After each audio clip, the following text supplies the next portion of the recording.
You think you've got my number figured out? A motive born in drought and brevity.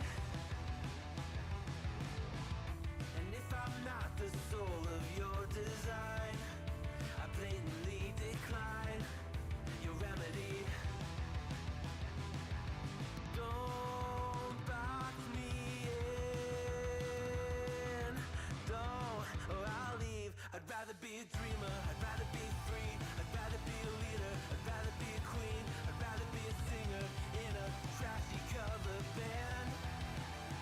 I'd rather be a closer, I'd rather be clean, I'd rather be a poser in a magazine, I'd rather be pretty much anything else than your machine.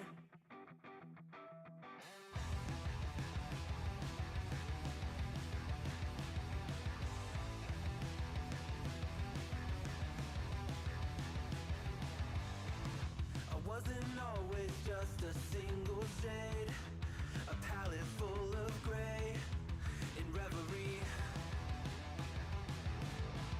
And I can burn it brighter than the sun. I have a golden gun inside of me. Don't box me in, don't, or I'll leave. I'd rather be a dreamer, I'd rather be free, I'd rather be a leader, I'd rather be a queen, I'd rather be a singer in a trashy cover band. I'd rather be a closer, I'd rather be clean, I'd rather be a poser in a magazine, I'd rather be pretty much anything else. And if I fall behind, ignoring all the signs, if I lose the fight, I still rage against the night. Don't box I'd rather be a dreamer, I'd rather be free, I'd rather be a leader, I'd rather be a queen, I'd rather be a singer in a trashy cover band. I'd rather be a closer, I'd rather be clean, I'd rather be a poser in a magazine, I'd rather be pretty much anything else than your machine.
Welcome to the Tuesday stream. I hope everyone's having an awesome Tuesday. Welcome, everybody. Derry Bennett, Michael has to welcome. Election week, indeed. The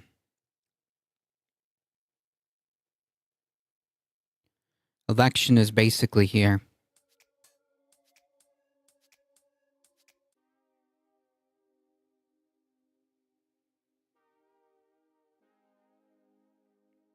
Sup, welcome.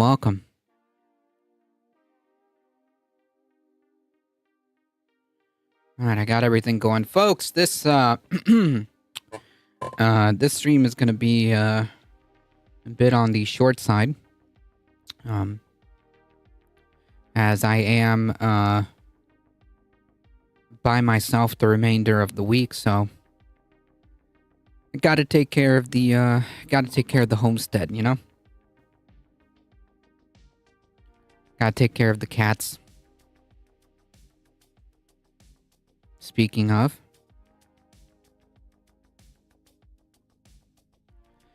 Hello, Makita.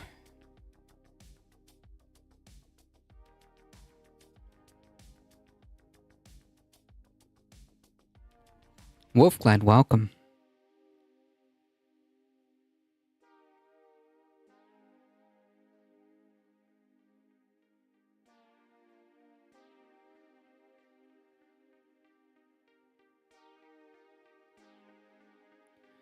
We have Bakita in studio today.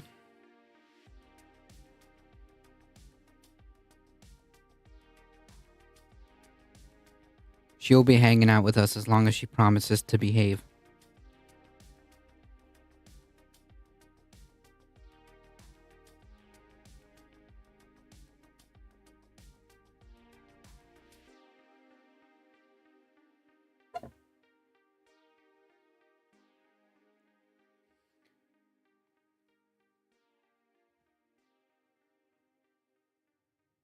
And now she's doing, now she's making biscuits on my legs. You can stay there.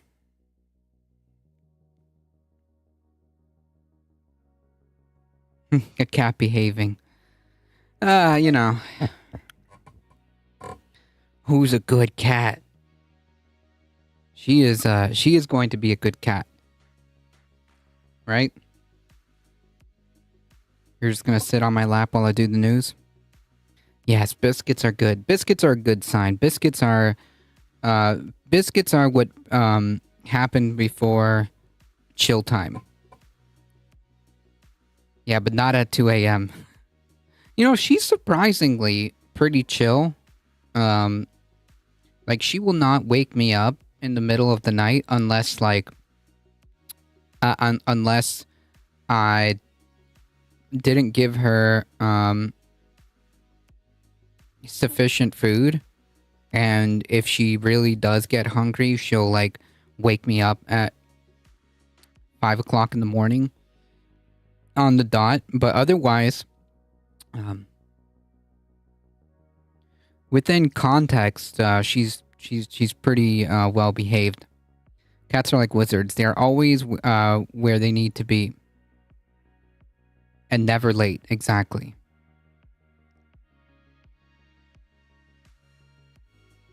Exactly. All right, folks, I need to get this show started. Thank you all for hanging out. I appreciate it. If you're on the YouTube, keep smashing that like button. I see you guys. Thank you. And hit the subscribe button if you haven't done so. Consider joining the Discord, folks. This Thursday on Halloween, we're going to be playing a couple of spooky movies. If you want to join, you can join in at any time. The movie events will be starting at around noon, and I think we can maybe squeeze in about 3 movies.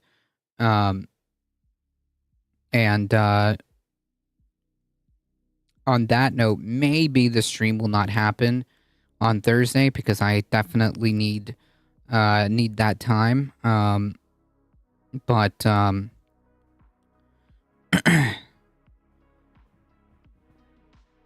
but feel free to join us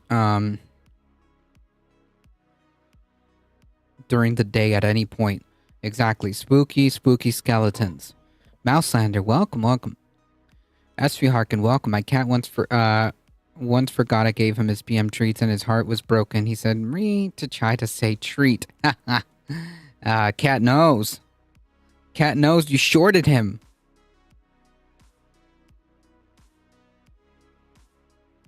The cat knows you shorted him.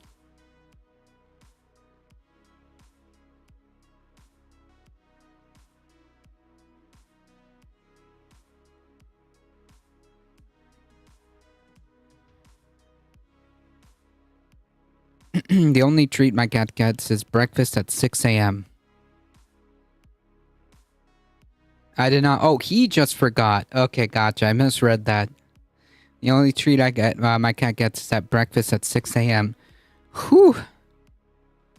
Man. Godspeed at 6 a.m.?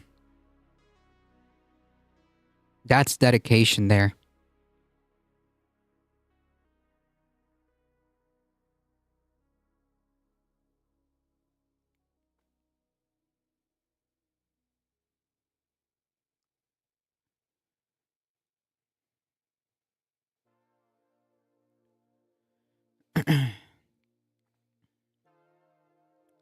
Alright, I think we're going to start with this one. Every day. Yep.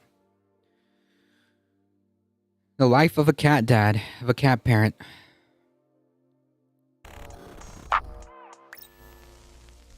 Over the last decade, Donald Trump and his surrogates have been conditioning the Republican Party's base to believe that democracy is no longer tenable. They believe that the last election was stolen, and they don't think that a fair election can even be conducted. And little by little, they've been warming up the American people, specifically Trump's base, to this prospect of Trump potentially being a dictator as a way to save America. And some of them are pretty implicit about the way that they sell. Yeah, and like that alone, but that's nothing new, by the way. This is nothing new. And that alone is like, is super freaking concerning, man. Like the way that these cult members have, just kind of like bought in, hook, line, and sinker is pretty freaking disturbing. Roger Stone got the domain name Stop the Steal in 2016. Yeah, I mean, like, they were prepared to do that. They were prepared to do that same play if Trump lost in 2016, by the way. Like, I think, I'm paraphrasing, but, like, Trump said something to the effect of like, "Oh, I would have had a million more votes if like if illegals didn't vote," or something like that, right? Like already the implication being is like, yeah, if I would have lost, like I would have called BS anyways. So yeah, I totally believe that. This to people, others not so much. Case in point. I want to know why what happened in Myanmar can't happen here. No reason. I mean, it should happen here. No reason. Right? That's right. By the way, we did go over this clip when it came out, which wasn't that long ago. It wasn't that long ago. Pretty disturbing stuff. It's just an excuse and a projection for them to steal the election. Right, like, I guarantee, as you were mentioning, I guarantee that, if Trump would have lost in 2016, he would have come out and said that the election was stolen. Go on, Kitty. There you go. If he would have lost in 2016, he would have come out and said that the election was stolen. I have no doubts about that. Yeah, Myanmar. Those people on stage are psychopaths. Yep. Welcome to the end of democracy. We're here to overthrow it completely. We didn't get all the way there on January 6th, but we will endeavor to get rid of it and replace it with this right here. We'll replace it with this right here. Amen. That's right, because all glory is not to government, all glory to God. Yeah, so Oof. That's yeah.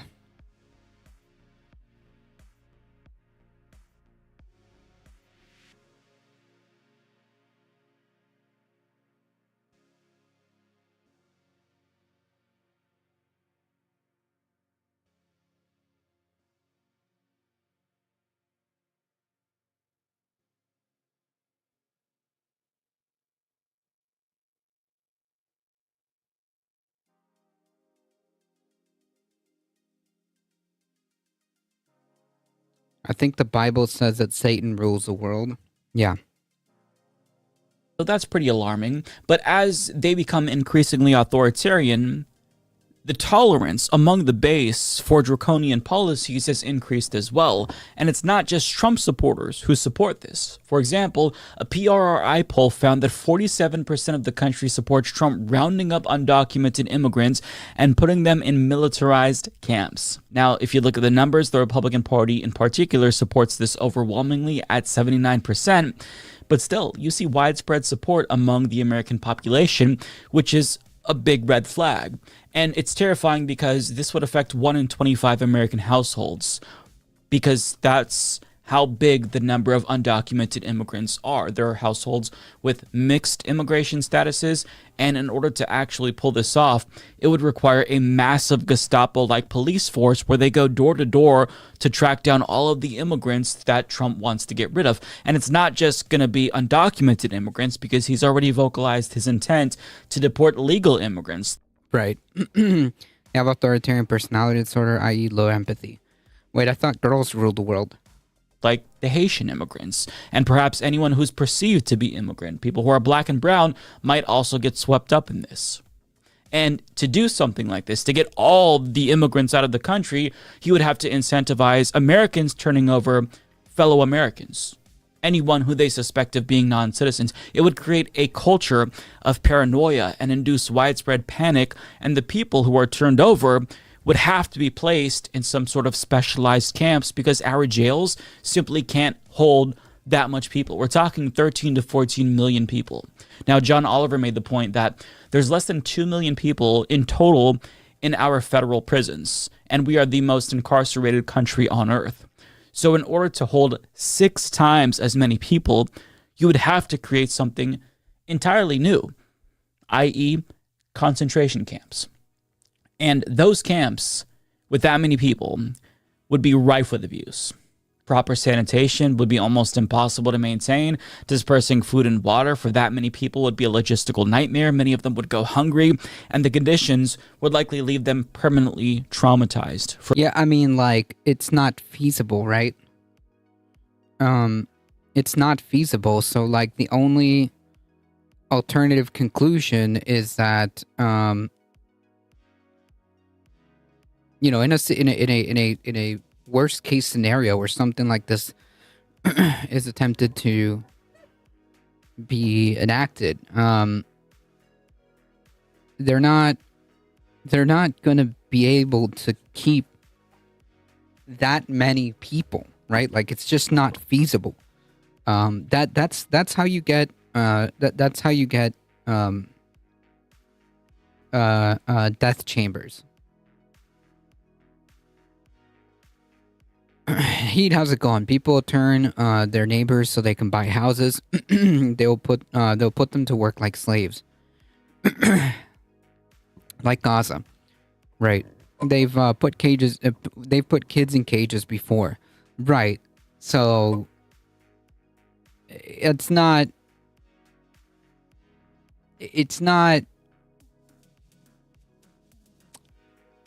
implausible to think that they would attempt to do something like this. I don't know how far they can take this. I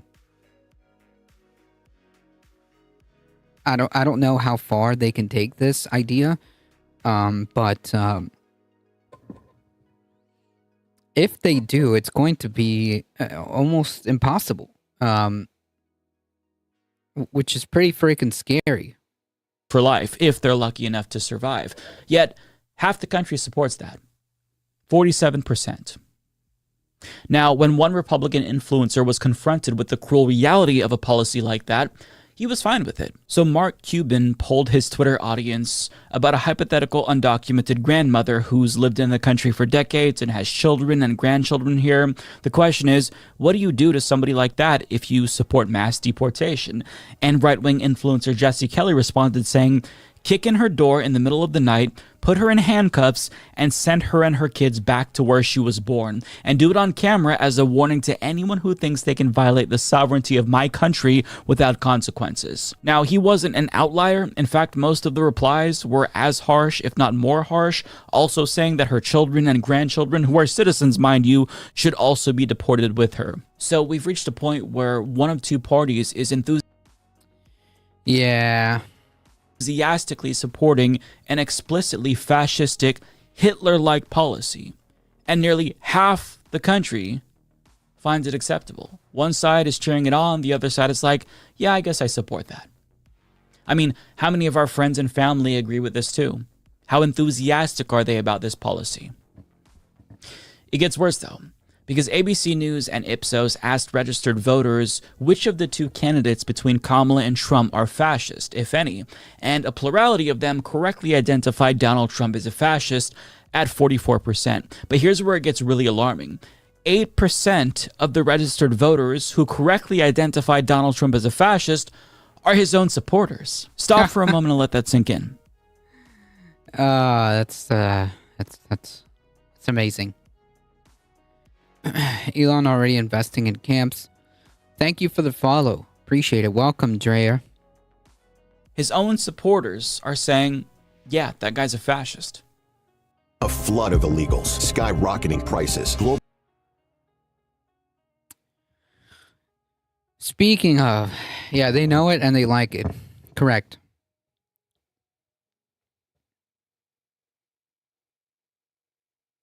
They know he's a fascist, and they're still choosing to support him anyway. But it's not just like they know he's a fascist and they're supporting him despite his fascism. Some of them are supporting him because of his fascism. Now, I already knew that not all Trump supporters were as ignorant as people like to make it seem, because I've had family members who support Donald Trump tell me that they know Trump would destroy the country and that's why they're voting for him, because they don't think that America is redeemable, so starting from scratch is the best way to go. Now, the people in this poll probably weren't as... Yeah, I kind of see some problems with that argument. Because, like, it's kind of, I don't know how to call it. It's kind of like a Mott and Bailey, because it's true. But the implementation as to how you get there is just what? You leave tens of millions of people to suffer? That's just not an acceptable play.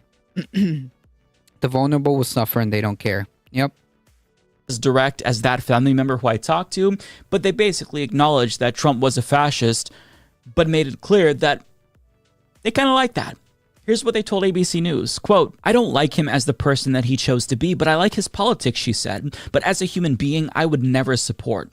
When asked about an authoritarian leader, she said, "I think it's good for the country. I think we need some sort of order. I do like those kinds of things from Trump." She said, "While people deserve freedom, a balance is necessary and society demands certain rules to be implemented." Now, this is a 46-year-old woman who's a former Democrat now leaning towards Trump. Another former Democrat says, "Personally, he's a fascist," she said. "Professionally wise, as president, I think he would do a good job. We can call our bosses fascist. Doesn't mean that they're not good bosses," she said, "except when you call your boss a fascist, you usually don't mean it in a good way." She also said she would be fine with Trump imposing an authoritarian government, arguing that somebody needs to impose some type of leadership. Very interesting. Now, there's this 21-year-old self-described moderate saying fascism isn't disqualifying, telling ABC News, "It's something that I'm kind of having to look past," he said. "I don't necessarily want to, but considering the candidates we have, I feel like it's something I kind of have to do." Now, finally, there's this person, 42-year-old Mindy from North Carolina, who told ABC News Trump definitely fits the definition of a fascist and responded affirmatively when asked if she supported authoritarian leadership. Now, ironically, that same person also supports abortion rights and doesn't agree with Trump on abortion, but she's supporting him to her own detriment because she really likes the prospect of him becoming a dictator.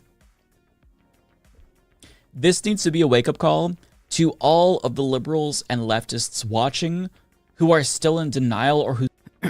The vulnerable suffering, they don't care. She has authoritarian personality, it makes sense to her. Or in a literal way. They don't understand fascism or history. Yep. Still have cognitive dissonance about the reality of the Republican Party in 2024. These people know what they're getting us all into. They're going into this with eyes wide open. This is why the democracy argument hasn't worked, because when you tell them Trump is a threat to democracy, well, they see that as a selling point. They like Trump's authoritarianism. They know he's an authoritarian, and that's why many of them are supporting him. And to the rest of them who don't necessarily support Trump as a dictator, well, they do like his fascistic policies, like mass deportation. So perhaps they'll support him despite his dictatorial ambitions because they like his Hitlerian policies. And listen, it was clear from the get-go that Trump was a wannabe dictator. If you go back to my videos from 2015, 2016, I was calling him a proto-fascist. Xenocider, welcome. People who say their boss is a fascist doesn't mean, don't mean it literally, I mean. Oh, okay, gotcha. Fascist way back then. But at that time, you can still make an excuse for a lot of people. I think that most of the country didn't see him that way because they're not as savvy as people like you and myself who follow politics really closely.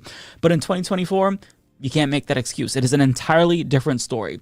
They watched him try to overthrow the United States government, and they're still supporting him. We can't just dismiss this as ignorance or pacify their support for him by chalking it up to concerns about economy or inflation. Yeah, like, I mean, like, at this point, we can just kind of dispense with all of that. Yeah.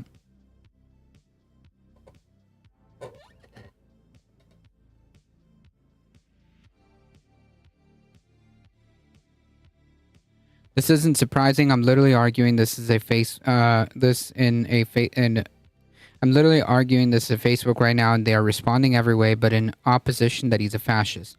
I mean, if you're looking for some political back and forth with these people, I recommend not to, because like it's an exercise in futility, right? You're essentially going back and forth on Facebook with flat earthers. That's about 2% of Americans, and they say psychopaths make up about 2% of people.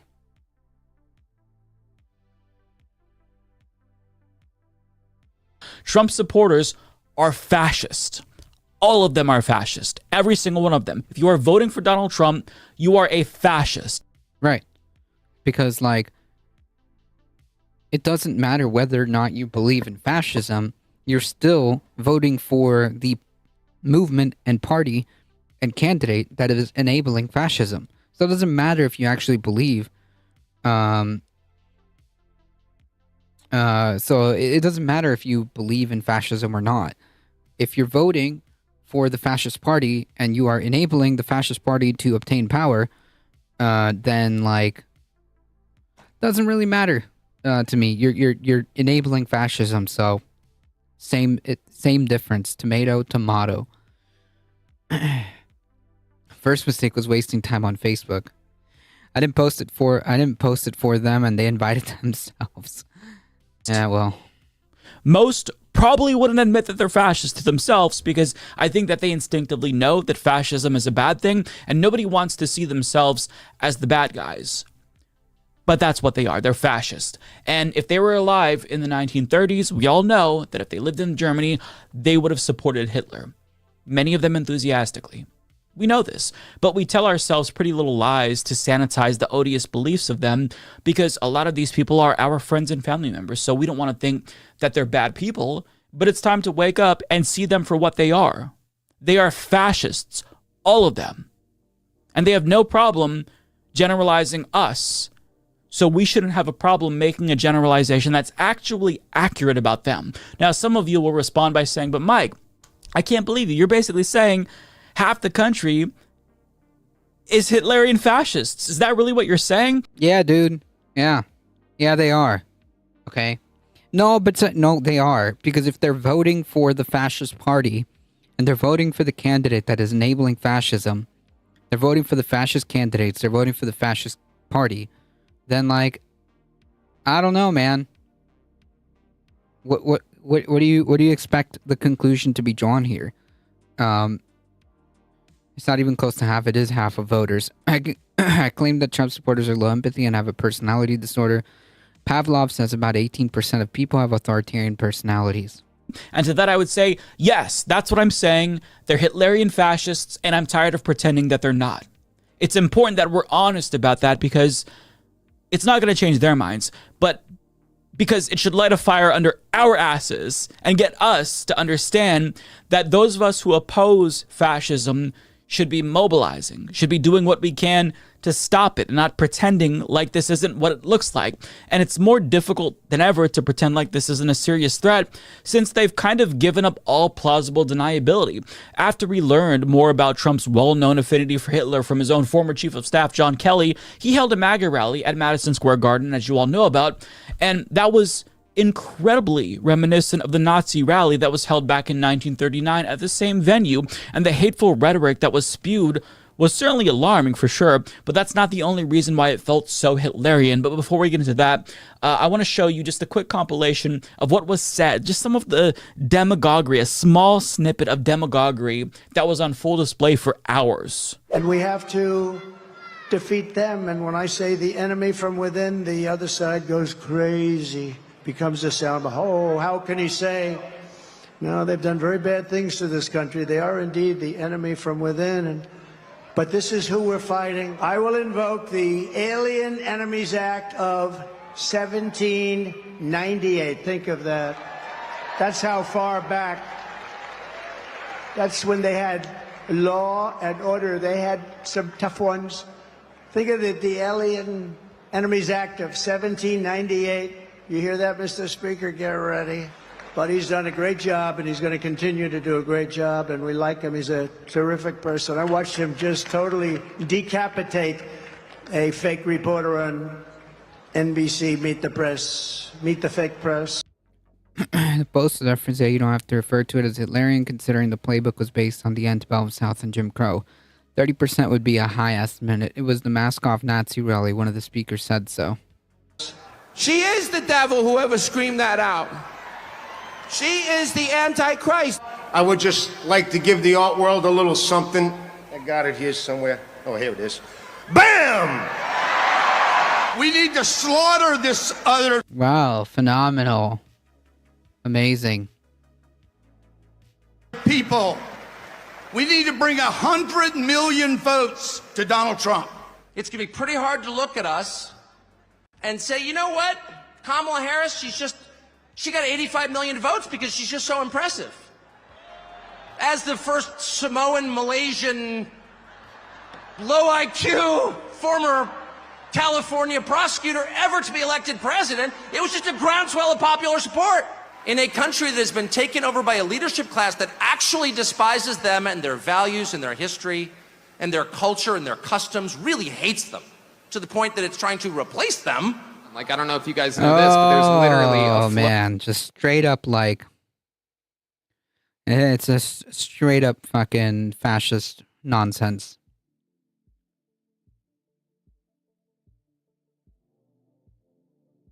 floating island of garbage in the middle of the ocean right now. Yeah. I think it's called Puerto Rico.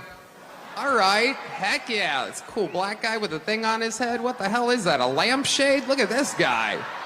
Oh my goodness. Also, like, just as a side note, I love how like they have a ivermectin freaking ad being showed as a contagion emergency kit. Yeah. Okay, dudes. Wow. I'm just kidding. That's one of my buddies. He had a Halloween party last night. We had fun. We carved watermelons together. It was awesome. I just got back from Israel about 2 weeks ago. Oh, dude, so funny, dude. Here, real quick. What was the punchline in that? Humor, wow. All the humor.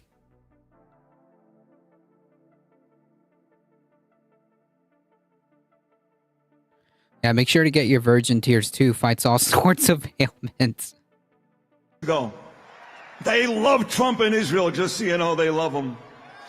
They love him and Bibi, they love them both. I get back and they go, Sid, you want to speak at this MSG thing? I go, sure. Out of character for me to speak at a Nazi rally. I was just in Israel, but I took the gig. She is some sick bastard, that Hillary Clinton, huh? What a sick son of a bitch. The whole fucking party, a bunch of degenerates. Lowlives, Jew haters, and lowlives. Whew. Abuse disguises humor. They love getting away with abuse. Every one of them. Every one of them. Look at my city. And the Palestinians are taught to kill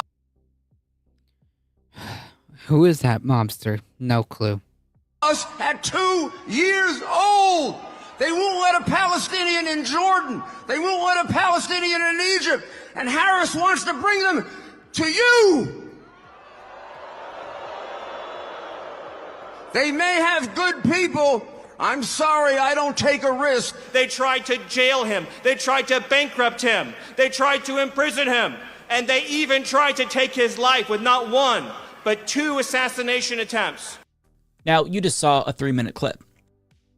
Yeah, the terrible twos. But the entire rally was hours. Hours and hours of pure, unadulterated fascism. Demeaning and threatening political opponents, open racism towards Puerto Ricans and Black Americans, white supremacists, great replacement conspiracy theories being espoused, grievance politics, Christo-fascist assertions that Harris is the Antichrist, not to mention really interesting word choices there from Donald Trump. Mike Johnson decapitated a journalist. Another guy said we need to slaughter these people, but at the ballot box, wink, wink. I mean, they're not even trying to hide it. And the guy who mentioned Hillary Clinton. Ivermectin, when you really, really want to slaw layers off your intestinal lining.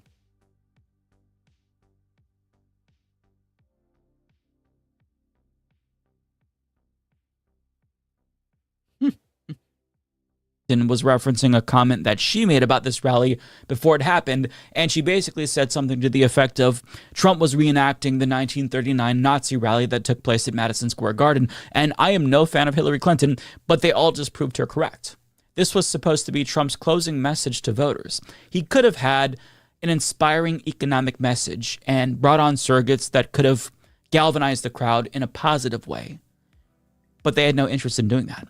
Because the goal wasn't to inspire. The goal was to anger and frighten them into supporting Trump's explicitly fascistic agenda. But as openly fascist as they were, that didn't mean there weren't also dog whistles and Nazi symbolism, because that was also present. For example, Elon Musk tweeted out a picture of this MAGA hat, which is the one that he chose to wear to the rally. And the font here is really an interesting choice because, as Alejandro Caraballo points out, this looks almost identical to the Fraktur font used by the Nazis during the Third Reich. And she also shared this Nazi publication for comparison's sake, and I've got to say, it is pretty uncanny. And some people responded to that by denying it and saying, well, it's not the exact font, even though... Yeah, like, whatever, dudes. You know, like, plausible deniability. To hell with that. Lee Spanner, welcome. I voted today third party, Claudia de la Cruz, and that was not easy. He is absolutely reenacting the Nazi rally to normalize fash for day one. Did Kamala just get caught on an open mic? Elon's grandfather was a published anti-Semite conspiracy theorist in South Africa. Elon always said he admired him.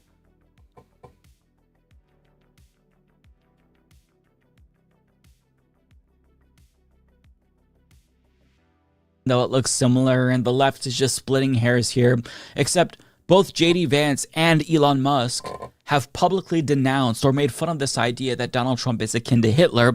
And personally, just this is me, if I thought that people thought I was a Nazi and I didn't want them to think that, I would go out of my way to avoid doing things that might make me look a little bit suspicious. But they're not doing that because we know why. It's why they use words like slaughter and decapitate when they don't have to use those specific words, but they use those words because it conjures up images of violence towards their... Right. It elicits the emotional response that is necessary, which is violence. Correct. Like, this is all like stochastic terrorism. That's what this is. To refer to your political opponent as the enemy from within, refer to them as this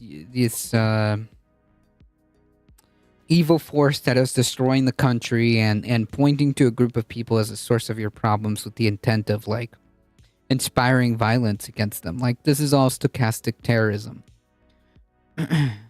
Their opponents, which is what they want. Trump, at a different rally, talked about the press being the enemy of the people.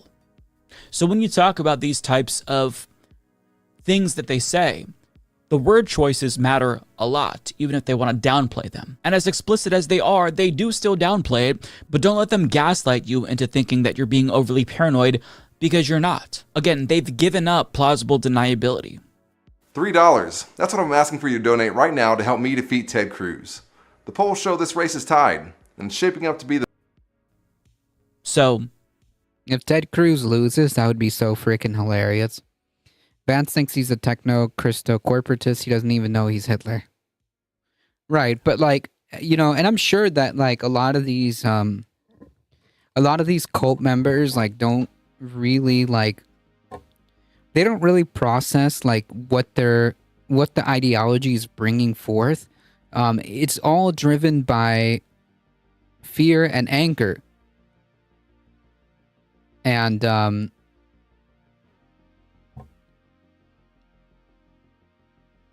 that can lead these cult members to do crazy things. Yeah, tied with Ted Cruz and tied with Trump. Do better, Dems. Those guys are clowns. Yeah. We work with what we've got. And what they've shown us is that they are fascist. They are Hitlerian fascists, to be specific.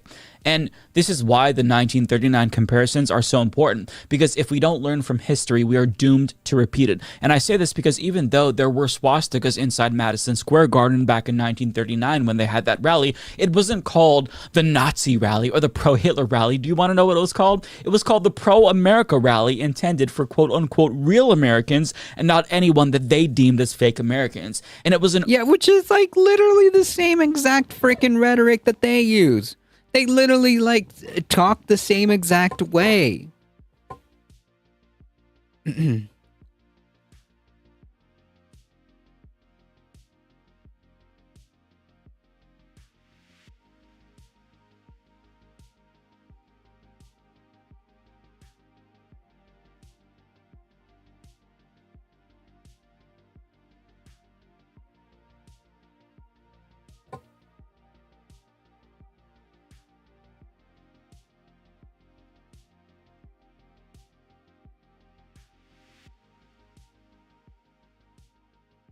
overt display of patriotism with American flags everywhere and George Washington, and they began with the Pledge of Allegiance and eventually sang the national anthem. And right, like this entire, like, it's the same thing, right?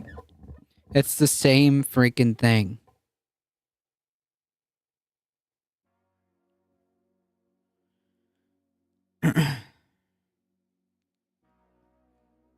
The late Kevin Conroy supported Hillary Clinton and described Trump as a xenophobic, narcissistic clown who only interested in himself. Kevin Conroy. Was that Batman? The voice of Batman?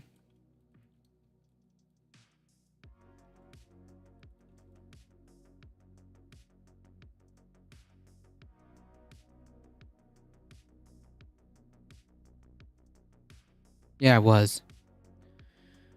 Stop it with the facts! Narcissism, psychopathy as lack of empathy is one of the symptoms because narcissists psychopathic authoritarians will always be the same thing as long as they're human. Yep. As long as there are humans. The best Batman. Yes.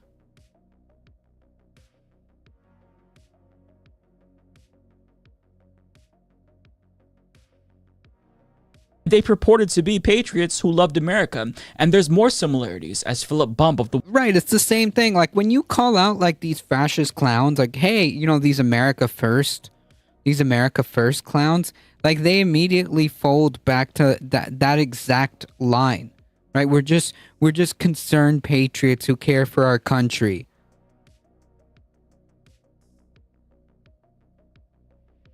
Yeah, whatever.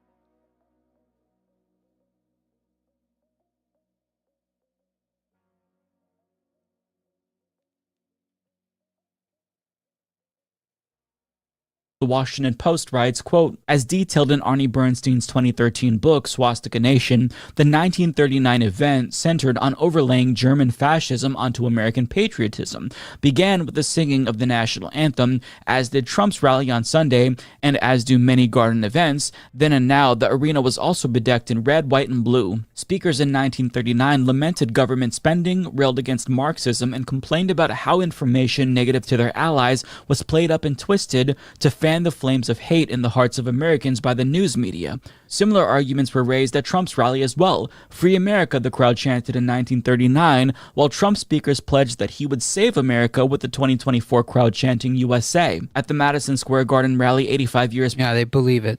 Prior, Boone National Secretary James Wheeler Hill had insisted that the group's mandate was to restore America to true Americans. Boone leader Fritz Kuhn, who called Washington the first fascist, meaning it as a praise, delivered with a brief interruption the final speech of the evening at the 1939 rally. He concluded by offering 8 policy proposals. The first 3 were explicitly anti-Semitic.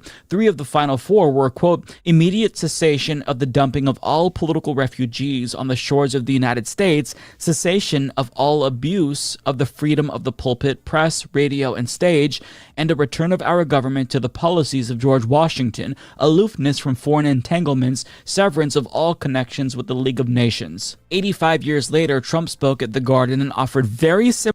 Oh man, this is like skin crawling. Like, that is skin crawling. To how much, like, the similarities are. I'll go back to the same saying. History may not repeat itself exactly, but it sure as heck does rhyme. Oh man, is it rhyming? Man, that is eerie. I mean, again, this is nothing new, by the way. I literally did one of my first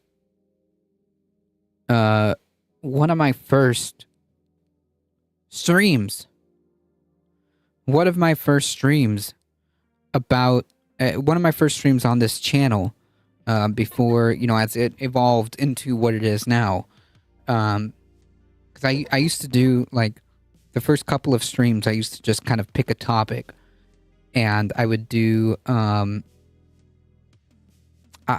very short stream, but it would be specifically on that topic, right? Like, it would be like an hour stream, but I would have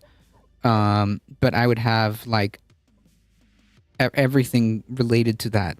For example, the third episode of the revamped, like, stream that this was about fascism. It was what, 20, that was before Trump, I want to say, or like as that election was going on. And I said the same thing as I'm saying right now. It is eerily, it's freaky how close the parallels are. And like, the more you read about fascism and the more you understand what fascism is and how it works, the more you recognize how it's right here in our faces. Those that don't know history are bound to repeat it. Yeah, they don't have to care about the climate because, quote, God will fix it. This is why American education has been eroded. Correct. It recognizes fascist poetry. Oh yeah, it's rhyming, folks. Similar rhetoric and proposals. He spoke on the 6th anniversary of a mass shooting at a Pittsburgh synagogue, a massacre conducted by a man who blamed Jewish people for supporting unchecked immigration in an effort to reshape America. So when you take into account these parallels, along with Trump's adoration for Hitler and the policies that he's proposing, the picture becomes very clear.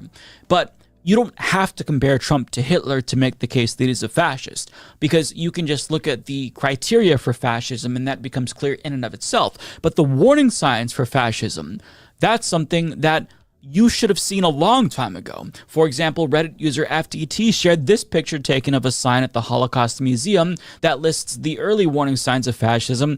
And let me just read this. Powerful and continuing nationalism, disdain for human rights, identification. So what he's going over is the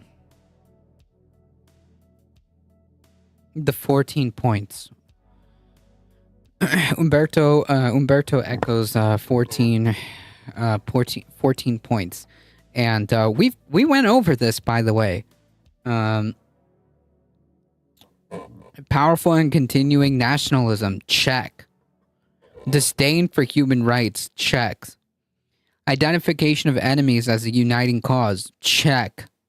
Supremacy of the military, check. Rampant sexism, check. Controlled mass media, not exactly, but like if it was up to him, he literally talks about how he would revoke certain media companies' licenses, whatever. Like, yeah, he would totally be on board with the controlled media that favors him. Obsession with national security, religion and government intertwined, check. Corporate power protected, check. Labor power suppressed, check. I mean, like, seriously. Disdain for intellectuals and the arts, check. Obsession with law, crime and punishment, law and order, check. Rampant cronyism and corruption, check. I mean, like, seriously.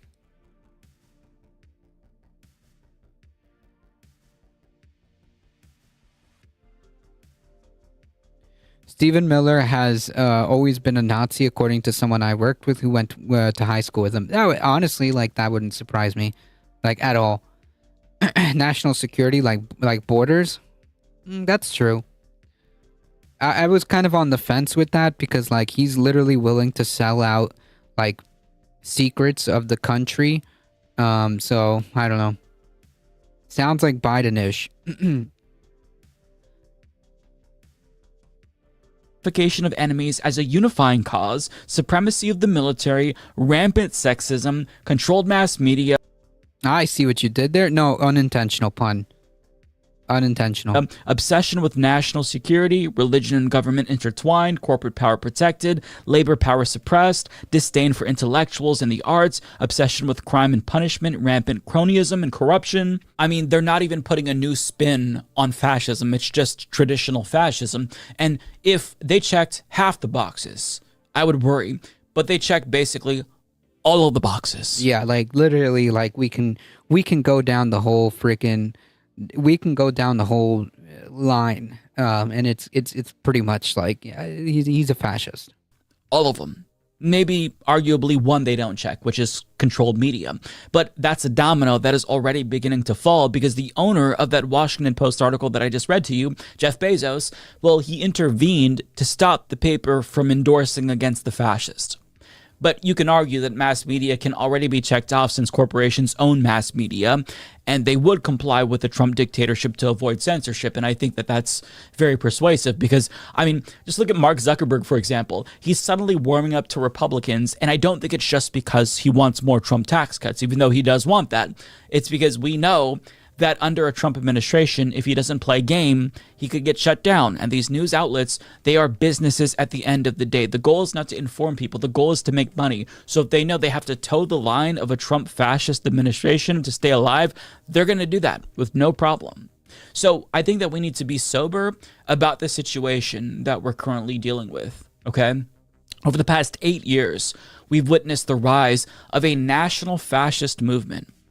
Ballot boxes are being burned in certain counties in the country right now. We're all bracing for another coup attempt from Donald Trump. Yeah, like it's freaking common, folks. This election is going to be close, and I've got a feeling that Harris is going to win, and these people are going to lose their collective ish. Fascism is low empathy, personality disorder. All those points of fascism align with the symptoms. It's just on a social scale. The only way to stop fascism by force, it has to be contained. Or don't worry, folks. We're going to vote our way out of it. His allies if he ends up losing. There are 70 Trump elected officials in swing states that are basically gearing up to not certify the election results. No, but seriously. Vote against the fascism. We're openly wondering whether or not the Supreme Court would steal it away from Donald Trump, or if it's an electoral college tie, how Mike Johnson would steal the election away from Kamala Harris.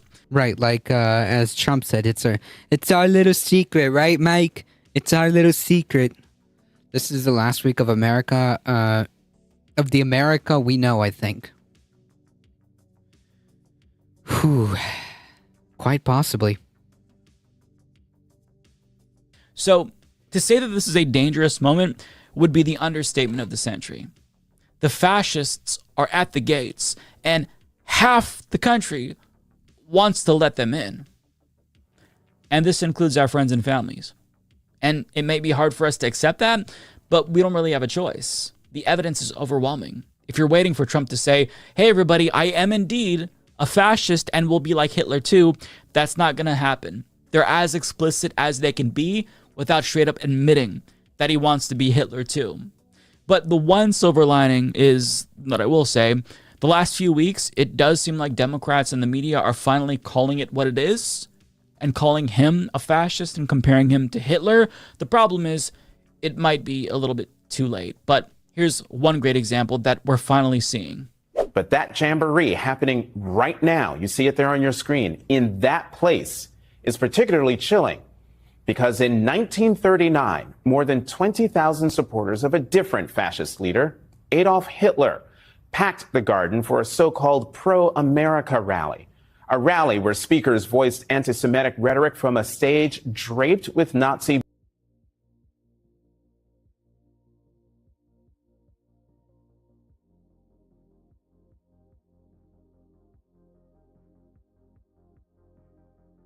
banners.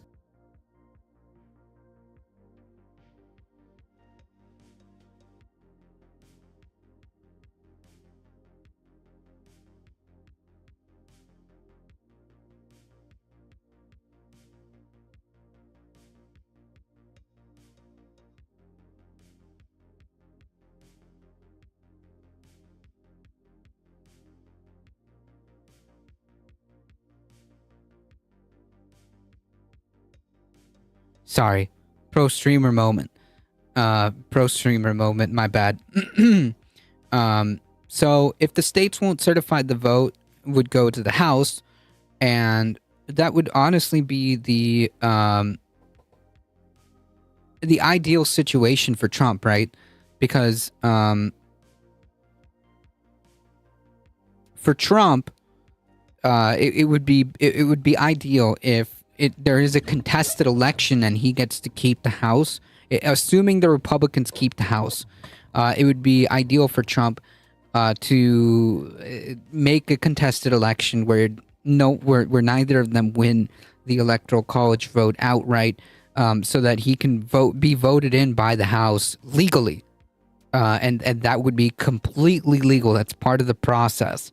And that's it, right? Ground level news, welcome. I assumed it was me. Nope, just pro streamer moment. Thank you, Chad. Yeah, that's right. I believe it. SV Harkin, I believe it. In the event that Trump would have lost in 2016, I think he would have done the same thing. I knew Trump was a psychopathic fascist the first time he had a rally as president. Yeah, I mean, like the symbolism, the rhetoric, I'll pay your legal fees if you get, arrested for assault, or like, back in the day, they used to leave out on stretchers, beat the crap out of him. Like, the rhetoric was always there from the beginning. All of that I'm paraphrasing, but all of that was similar Trump quotes way back when in 2015. When a Jewish protester rushed the stage, the Associated Press reported, quote, instantly, a dozen or more stormtroopers set upon him, knocking him down and beating him as he held his head in his arms. Most of his clothing was torn from his body. Later, he was booked for disorderly conduct. Now, against that backdrop of history, Donald Trump, the man who has threatened to use the military against opponents he calls enemies from within, who has threatened to use the troops to quell what he says are lawless cities, and to use those troops to carry out mass deportations of immigrants, is once again turning Madison Square Garden into a staging ground for extremism. Now, that clip actually got a lot of backlash on Twitter, primarily because most Trump supporters are still in denial or masking their fascism. But I'm sorry. Yeah, like, it doesn't matter, dudes. Listen, if you are not a fascist, okay, and I'm going to be singing this song until forever, but if you're truly not a fascist, but you are voting for the fascist party,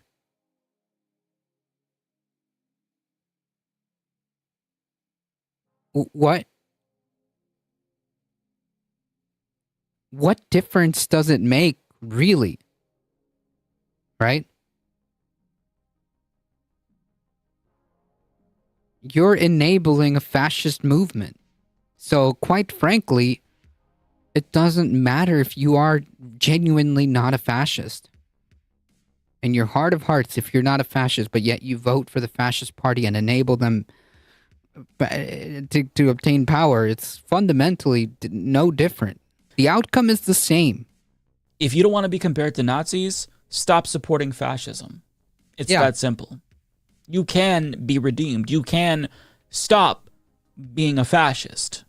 But once you cross that line, once you elect a fascist, and all bets are off, and there's no more controls, no more institutional checks and balances,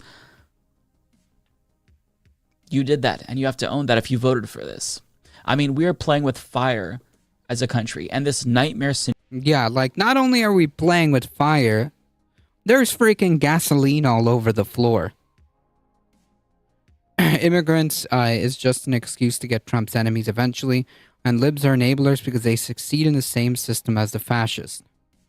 Yeah, that's actually a very good point. In fact, I would add to that like, liberals in general are ill-equipped to deal with fascism. We've seen that play out in history as well.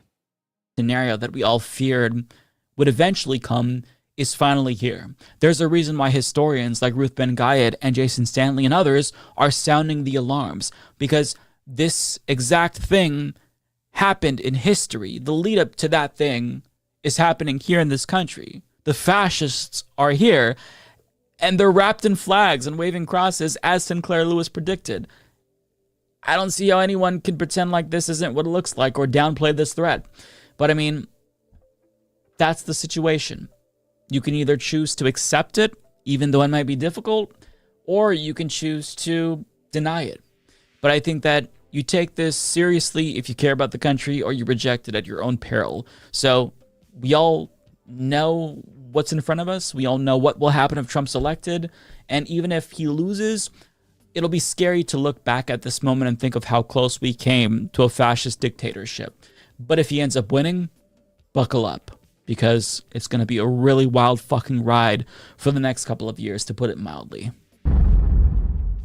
Mike, is it total?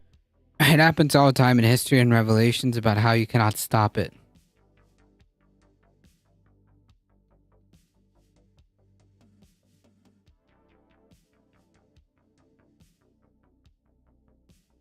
If he loses, it's gonna be just as wild.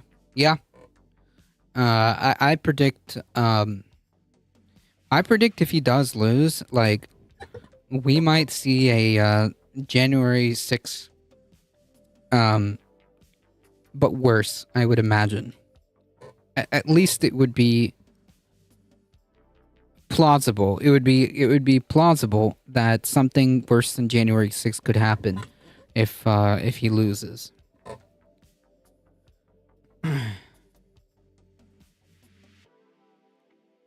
For decades, as America declines as an empire, the last thing we need is a fast struggling to hang on to global power. Speaking of which, Kamala Harris leads Trump in the Morning Consult's latest presidential poll. As vice president... Ooh, excuse you.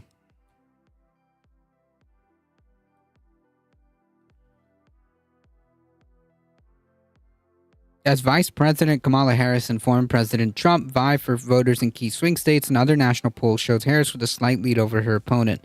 The race for the White House has been neck and neck as Democrat Harris and Republican Trump make the final pitches of their campaign for the presidency, with just 1 week to go until Election Day. That is next Tuesday. Next Tuesday, literally. A new poll from the Morning Consult shows Harris with a 3 percentage point lead on Trump. The Morning Consult of 8,807 likely voters showed Harris leading Trump 50 to 47, with a 1 percentage point of margin of error. So that being said, it's going to be very friggin' close.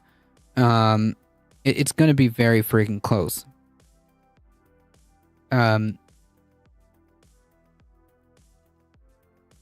And it really is going to come down to the wire. No doubt about it.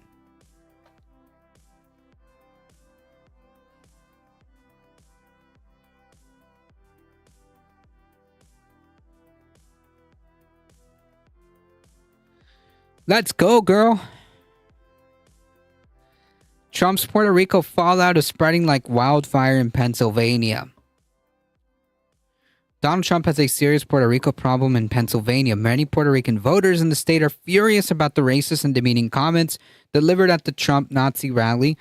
Some say their dismay is giving Kamala Harris a new opening to win over the state's Latino voters, particularly nearly 500,000 Pennsylvanians of Puerto Rican descent. Evidence of the backlash is immediate. On Monday, a nonpartisan Puerto Rican group drafted a letter urging its members to oppose Trump on Election Day. Other Puerto Rican voters were lighting up WhatsApp chats, with reactions to the vulgar display and raising it in the morning conversations at their bodegas. Some are planning to protest Trump's rally on Tuesday in Allentown, a majority Latino city with one of the largest Puerto Rican populations in the state. And the arena Trump is speaking at is located in the middle of the city's Puerto Rican neighborhood. 4-year-long world cruise starting January 1st, anyone? All aboard! No, I'm kidding. It's spreading like wildfire throughout the community, said Norberto Dominguez, a precinct captain with the local Democratic Party in Allentown, who noted his own family is half Puerto Rican and half Democratic. And it is half Republican and half Democratic voters. It's not the smartest thing to do to insult people, a large group of voters here in a swing state, and then go to their home asking for votes. The timing couldn't be worse for Trump. Almost a week before Election Day, he's pushing to cut into Harris's margin among Latinos, especially young men who are worried about the economy. But the comments from pro-Trump comedian in heavy quotations. Tony Hinchcliffe on Sunday night, referring to Puerto Rico as a floating island of garbage, has reverberated throughout Pennsylvania and elsewhere, prompting even the former president's Republican allies to defend the island and denounce the comments. And with the race essentially a toss-up, every vote counts, especially in Pennsylvania. Quote, "This was just like a gift of from the gods," said Victor Martinez, an Allentown resident who owns the Spanish-language radio station La Mega, noting some Puerto Rican voters in the area have been on the fence about voting at all. Quote, "If we weren't engaged before, we're all paying attention now," said Martinez. He added the morning radio show he hosts was chock full of callers on Monday, sounding off on the Trump rally comments, including a Puerto Rican Trump supporter who's now telling people not to vote for the former president. In response to questions on the comments and whether Trump was planning to publicly denounce them, Trump campaign press secretary Carolyn Leavitt said in a statement, quote, "Due to Trump's plans to cut taxes and end inflation and stop the surge of illegal immigrants at the southern border, he has more support from the Hispanic community than any Republican in recent history." Whatever. You cannot get me on a boat ever. I don't blame you. Cruises are the worst in so many ways. True.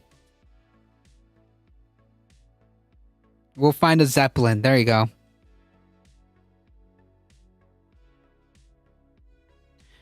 Put me just put me on a yeah, you know what? I'll take it. Local Democrats like Dominguez argue the fallout at the very least reminds Puerto Rican voters of Trump's previous comments about the island, calling it dirty and tossing paper towels to survivors during a 2017 visit after Hurricane Maria devastated the island and killed more than 2,000 people. In a sign of how worried local residents are, a school district in Allentown announced on Monday morning that it had canceled classes for when Trump visits. The Trump campaign has tried to distance itself from the comedian's comments about Puerto Ricans and Latinos. Danielle Alvarez, a senior advisor to the Trump campaign, said on Sunday evening that the, quote, "joke" does not reflect the views of President Trump or the campaign. Another Trump advisor said the speaker's remarks were not vetted prior to the rally. Nah, come on. Nah. Listen, there's literally, like... You're telling me that you didn't bother to check this dude?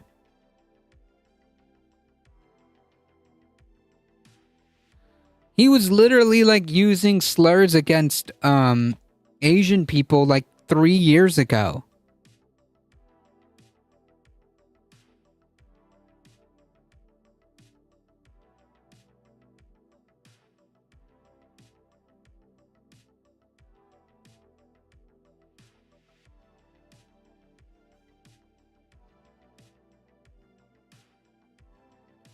Like, he literally was using, like, a slur against Asian people. Like, just a couple years ago.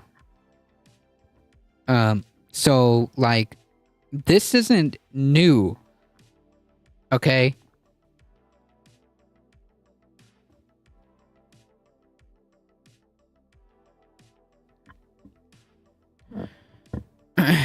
His plan to end inflation with tariffs, which causes price increase, just upside down abuser. Lack of basic understanding of economics, right? I heard they did check, and the only thing that they blocked from him was calling Kamala the C word. Yeah, that's not the red flag one would think with them. Yeah. That's why some of the speakers use insults typically used against men, like bastard for Hillary. Oh, that makes sense. Because I thought that was kind of jarring.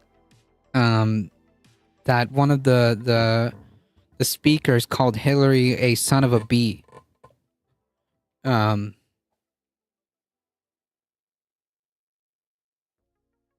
But I guess, you know, the racism was okay. I don't get it. Key Republican lawmakers in Florida, New York, and other states with large Puerto Rican populations quickly denounced the comment, saying it didn't reflect the GOP values. But it does, though. Like, you can try to, like, you know, pretzel yourself. But it does. That's why he was there. Okay? Let's be honest. That's why he was there.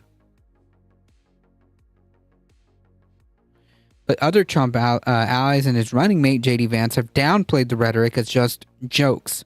No, unfortunately, and this may be news to conservatives, but jokes typically, and help me, correct me if I'm wrong here, chat, but jokes typically are funny and have some underlying punchline. Typically. During a rally in Wisconsin on Monday, Vance said that he had not heard the joke and that maybe it was a stupid racist joke. So wait, you didn't hear it? But you admit that it was stupid racist? Okay.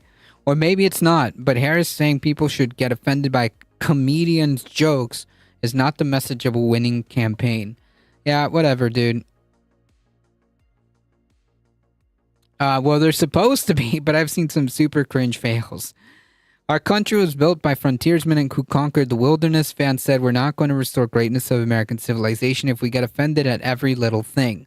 Yeah, it's not just getting offended at every little thing, dude. It's just like, man,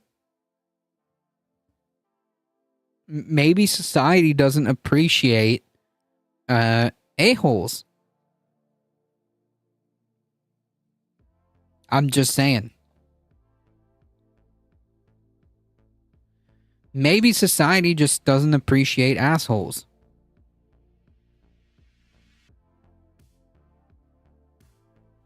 Quote, let's have a sense of humor and let's have a little fun. Well, that's the problem, dude.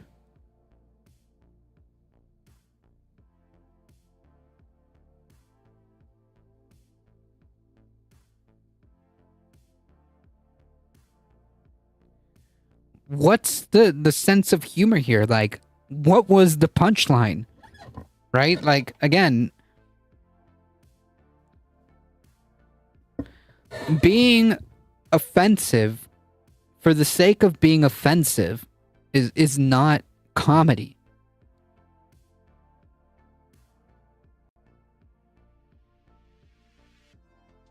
Yeah, maybe society needs to lighten up.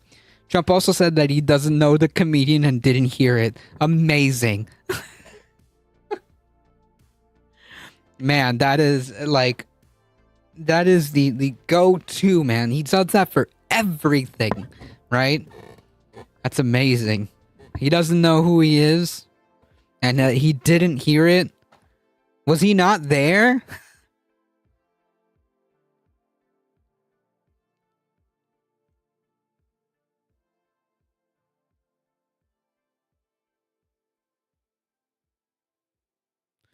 At a rally on Monday night in Racine, Wisconsin, Vance said that he was not worried that a comedian who has no affiliation with Donald Trump's campaign except he was invited by the campaign to perform at this rally for the purposes of forwarding this campaign, but not related. Yeah, okay, whatever. Would cost the campaign votes among minority groups in swing states. I just don't buy that. I don't think that's how most Americans think, whatever the color of their skin. Donald Trump Jr. and other MAGA Republicans have shared social media posts with similar messages, but at least one local Republican is denouncing the remarks. Quote, the comments made by this so-called comedian at Madison Square Garden weren't funny. They were offensive and wrong, said State Representative Ryan McKenzie. The Republican is locked in a close race against Democratic Susan Wild. Yeah, that's why. Who represents Allentown and a key part of the swingy Lehigh Valley. McKenzie said he was still looking forward to Trump's visit. But, cool.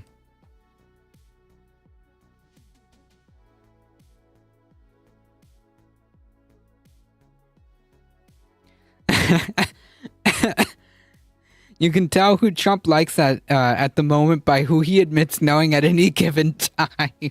True. It could have all been Stephen Miller. Yeah.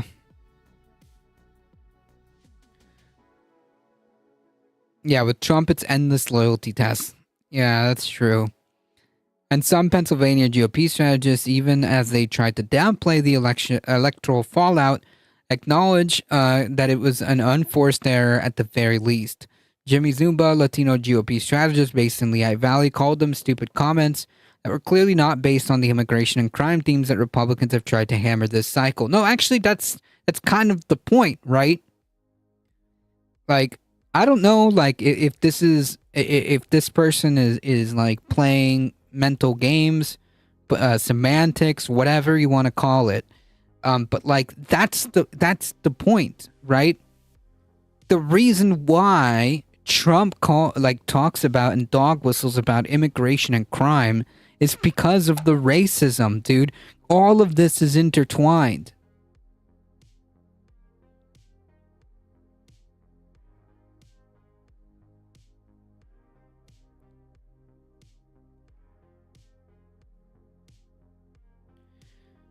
Obviously, I would love to be talking about that, to be on the offense, but right now we're on the defense trying to defend comments that are not from the campaign or President Trump.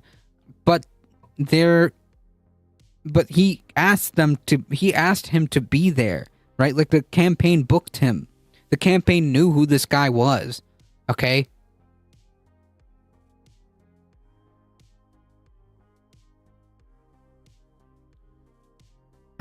Adding, he didn't believe that the matter is going to shift completely a Latino vote, but many local Puerto Rican community members are unwilling to let go of the comments. Robert, I love the fact that, like, they're referring to it as comments and not jokes. They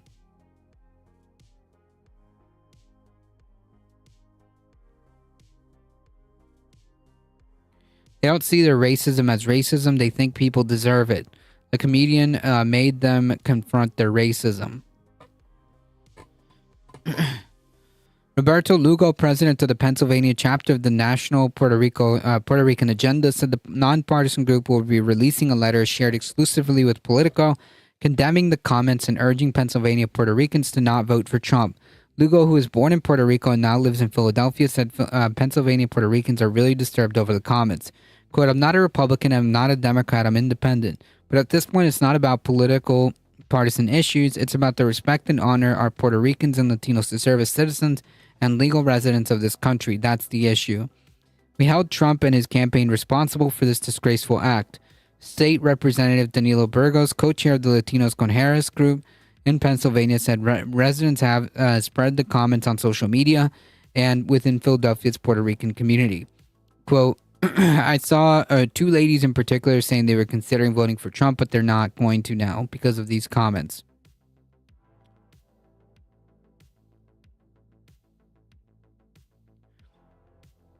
That comedian just went mask off and low effort. Yeah, I mean, like, it's...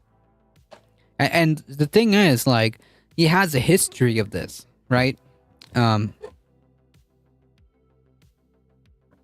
He has a history of this.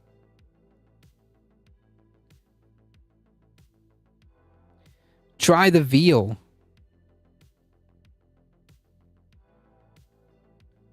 He also said that Puerto Rican megastar Bad Bunny's endorsement of Harris could be a game changer in Pennsylvania, arguing that a third-party candidate in Puerto Rico's governor election surged from a double-digit deficit because that superstar got involved.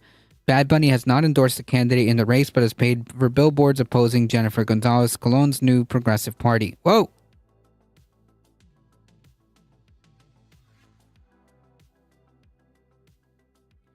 She was running away with the election. Now that election is a statistical tie.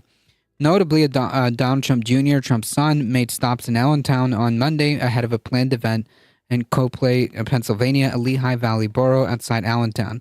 Pennsylvania Governor Josh Shapiro on Monday also noted Trump made the choice not to distance himself from the comments. Quote, "If Donald Trump really wanted to disassociate himself with that, the first thing he would have said when he came on the stage at Madison Square Garden would say, 'Hey, listen, I heard that person's attempt at humor. It was not funny. I stand with the Puerto Rican community,'" Shapiro told a local news radio station, but he didn't do that. Right, like, again, like, pretending that he didn't know what was going on and not denouncing it immediately. Like, I mean, like, you knew that this was going to be the outcome, but you just didn't expect that the backlash would be so harsh, even from the Republican side. Eric keeps saying his dad's campaign is full of love. Up is down, war is peace, you know. Republicans have been eager to peel away Puerto Rican and Latino voters from Democrats in Pennsylvania and other swing states. Trump actually made gains among voters in North Philadelphia's Puerto Rican-dominated neighborhoods in 2020. Harris sought to shore up her support in the neighborhood during a Sunday visit to Freddie and Tony's, a local Puerto Rican restaurant, where she was speaking about her plans for the island around the same time that Trump's rally featured the disparaging comments. Kenny Perez, an employee at Freddie and Tony, said in an interview at the restaurant on Monday that he's often turned off by politics and normally doesn't vote. I don't blame him, but he condemned the Trump rally's comments and said, while he's still deciding this year, he thinks he'll vote for Harris and definitely not for Trump. I think he gave Kamala a boost, Perez said. But as said, other Puerto Ricans want an apology from Trump himself. They should think before they put a person in front of millions of people to talk like that and joke like that, said Yvonne Concepcion, who also lives in North Philadelphia. He's got to say perdón, not just sorry, but from here, she said, pointing to her chest. Yeah, that's not gonna happen. That's not gonna happen.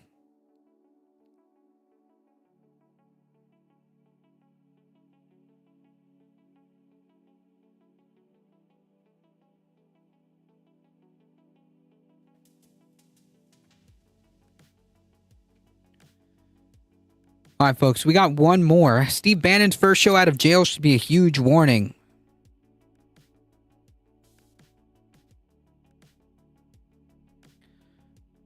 More of a melted spork. Steve Bannon, the engineer behind Trump's MAGA movement, was fresh out of prison on Tuesday and already drumming up hatred and fear among the ahead of the presidential election. In his first public appearance on his War Room podcast after completing a 4-month stint in federal prison, Bannon once again claimed that he was a political prisoner and warned that it could happen to others as well. Quote, let me say something. If you're not prepared to be sent to federal prison as a political prisoner, then you're not worthy to be in this movement and to step forward and try to save your country. You have to understand they want to put you in prison, and they will put you in prison. If you can't accept that, then you don't know what they represent. They talk about President Trump. He's going to do this. He's going to do this. Look what they've done, Bannon continued. What Bannon failed to elucidate in his cryptic warnings of political imprisonment is that in his unwavering support of Trump, he broke the law. Bannon defied a federal subpoena issued as part of the congressional investigation into the January 6th insurrection at the Capitol. He had refused to sit for deposition in the House committee investigating the insurrection and refused to hand over documents related to his involvement in Trump's efforts to overturn the 2020 election. Steve Bannon uses all sorts of military language to drum up a civil war. It's super weird. Joined by Raheem Kassam, a former editor at Bannon's propaganda machine Breitbart, the Trump ally also bragged about a wide swath of African-American men and Hispanic men who would be joining the MAGA movement and help deliver victory for the former president. Bannon also hit back at the rhetoric, calling members of the MAGA movement fascists, and defended Trump's that amazing rally at Madison Square Garden, which is completely overshadowed by racist remarks from its speakers, including comedian Tony Hinchcliffe. Bannon claimed that the rally speakers represented a broad cross-section of American entrepreneurs, specifically listing Tulsi Gabbard, Elon Musk, and Vivek Ramaswamy. After being released, the 7-year-old said he felt amazing and, more importantly, empowered by his prison sentence. Yeah. It kind of gives you an insight as to what could potentially be in the next coming months.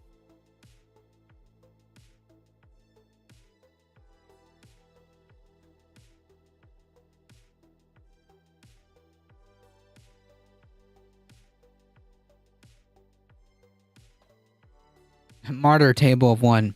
Horsemen of the Apocalypse, yeah. We're going to end on one clip. As he was released from prison, he did a presser. Let's take a look at this 35-second clip of a hero, a national hero, okay? That's what I wanted. Steve, Robbie Roadsteamer here. I'm wondering when's the next insurrection, and can we storm the Burger King after this? Can we do that? Now, if that Now that's comedy, okay? Now that's freaking comedy. Ramaswamy faked research results and tried to get a bad drug past the FDA. He should be in jail. Yep. I mean, doesn't he look great now? We were in Danbury the first month together. He looks great. You don't remember me? We were lifting weights and stuff in the weight room. When's the next insurrection? How are we going to do this and stuff, man? You know what? If I'm leaving, I'm having a good time. He looks like Yoda with AIDS right now. Robbie Rhodes, Stephen, no political violence, people. This place smells like mothballs. Oh, man. Amazing. Amazing. Doubt Steven was lifting weights. Fake news. Oh man, this man. Can we can we take over the Burger King afterwards? That's what got me right there. I mean, doesn't he look great now? We were in Danbury the first month together. He looks great. You don't remember me? We were lifting weights and stuff in the weight room. When's the next insurrection? How are we going to do this and stuff, man? You know what? If I'm leaving, I'm having a good time. I mean, doesn't he look great? With Steamer here. I'm wondering when's the next insurrection and can we storm the Burger King out? Yeah, that's what got me. Can we storm the Burger King after? Amazing. Not all heroes wear capes, folks. Not all heroes wear capes.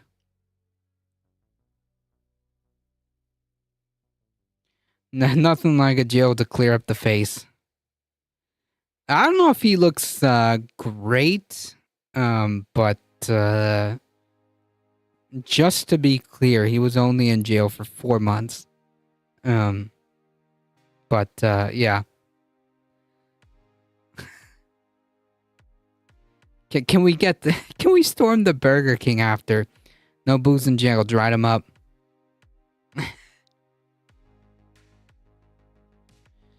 Not all heroes wear capes, folks.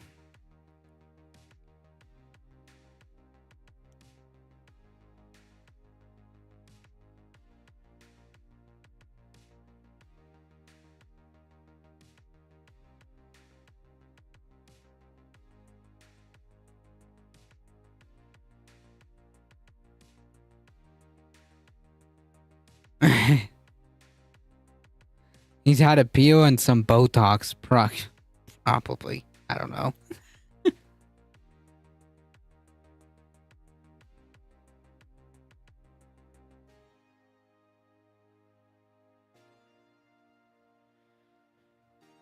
All right, folks. It's time for me to get going.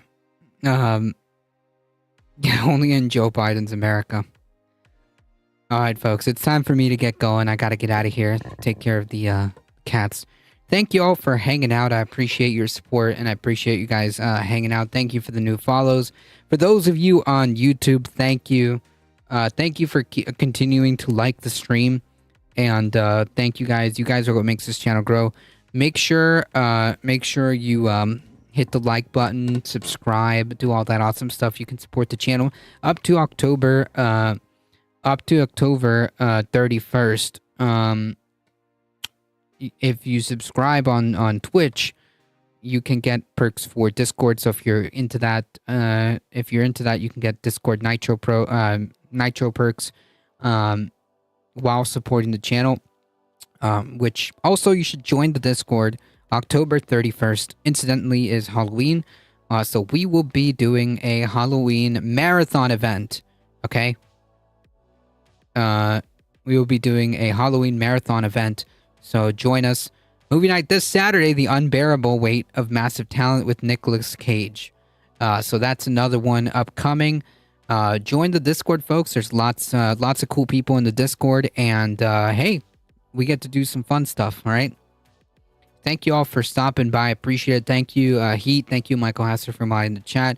I appreciate all of you guys hanging out. You guys are what makes this channel grow. So make sure, folks, if you want to support the channel, another way of doing it is spreading the word, folks. We are here Monday through Thursday, 5 p.m. Eastern Time. Bring a friend, folks. This is one of the chillest places to be for the news, for the politics. We'll be back tomorrow. At around 5 p.m. Eastern time. So join us tomorrow. As always, folks, please stay safe. Please take care of each other. Fiona, hope to see you guys in the next one tomorrow. See ya.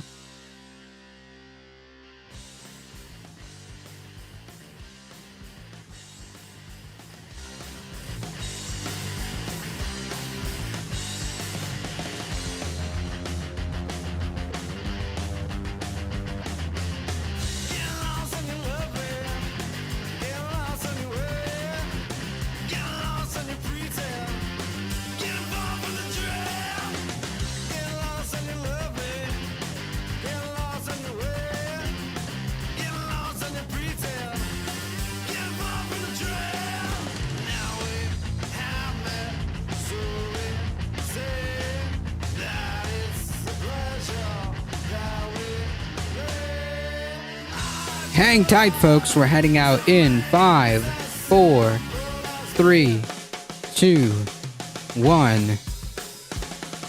Bye-bye.